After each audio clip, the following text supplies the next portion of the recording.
लोक म्हणतात प्रेम दोन्ही बाजूनी असेल तरच पूर्ण होतं, पण माझ्या मते पूर्ण तर ते असतं जे एकतर्फी असतं, कारण त्यात समोरच्याला हरवण्याची भीती नसते आणि त्याला मिळवण्याची ओढही नसते. असतं ते फक्त आणि फक्त निस्वार्थ वेळ. आज मी तुम्हाला अशीच एक गोष्ट सांगणार आहे. गोष्टीचं नाव आहे एकतर्फी प्रेम. सई आणि आर्यनची ही गोष्ट आहे. पावसाचे दिवस होते. कॉलेजच्या कॅन्टीन मध्ये आर्यन आपल्या मित्रांसोबत बसला होता. अचानक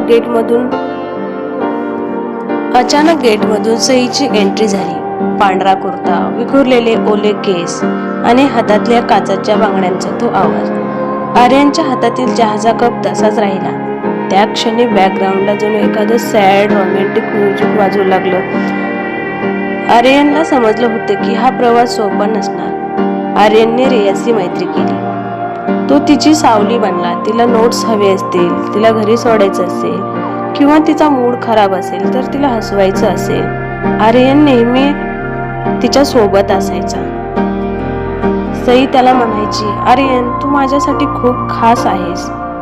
आणि आर्यनला वाटायचे की कदाचित तिचंही त्याच्यावर प्रेम आहे.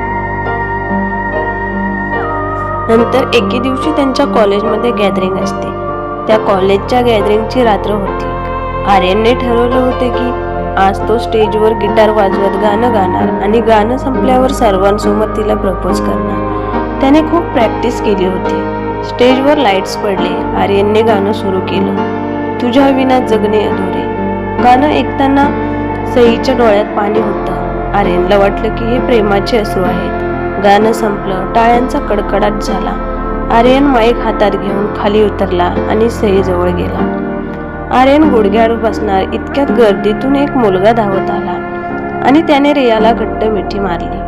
तो होता स्वराज, जो 2 वर्षांनी लंडनहून परतला होता.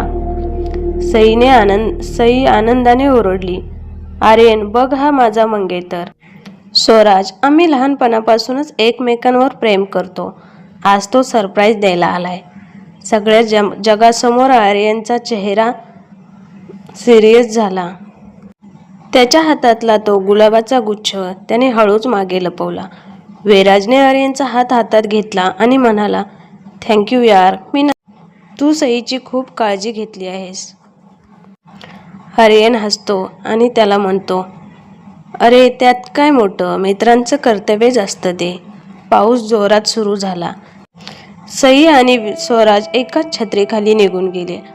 आर्यन मात्र पावसात भिजत तिथेच उभा होता. त्याने आपल्या खिशातून तो गुलाबाचा गुच्छ काढला आणि कॅन्टीनच्या बाकड्यावर ठेवून दिला. जाताना त्याने मागे वळून पाहिलं आणि मनातच म्हटलं, माझं प्रेम पूर्ण झालं की नाही हे ठाऊक नाही, पण माझं एकतर्फी प्रेम मात्र आज अमर झालं. कारण आता तुला कधीच कळणार नाही की मी तुझ्यावर किती प्रेम करत होतो. कदाचित प्रेम असंच असतं, एकतर्फी असो किंवा दोन्ही बाजूने असो. प्रेम मिळो किंवा न मिळो, पण प्रेम हे निस्वार्थ असायला पाहिजे. समोरच्याच्या आनंदातच आपला आनंद मानला पाहिजे. आणि तो म्हणतो, तिला वाटलं असेल की आमची गोष्ट आज संपली, पण तिला काय माहिती, तिची आणि माझी गोष्ट तर आता पुढे सुरू झालीये. तिच्या आयुष्यात मी नसेनही कदाचित, पण माझ्या प्रत्येक श्वासात, प्रत्येक आठवणीत ती कायमची माझी झालीये. काही गोष्टी अधुऱ्याच राहिलेल्या चांगल्या, कारण अधुऱ्या गोष्टीच अमर होतात. एकतर्फी प्रेम हे असंच असतं. समोरच्या व्यक्तीच्या सुखात आपलं सुख शोधणं हीच या प्रेमाची सर्वात मोठी ताकद असते आणि हीच सर्वात मोठी वेदनाही. तर मित्रांनो, कशी वाटली तुम्हाला ही एकतर्फी प्रेमाची गोष्ट आवडल्यास नक्की चॅनलला सबस्क्राईब करा, लाईक करा आणि शेअर करायला विसरू नका. Thank you so much.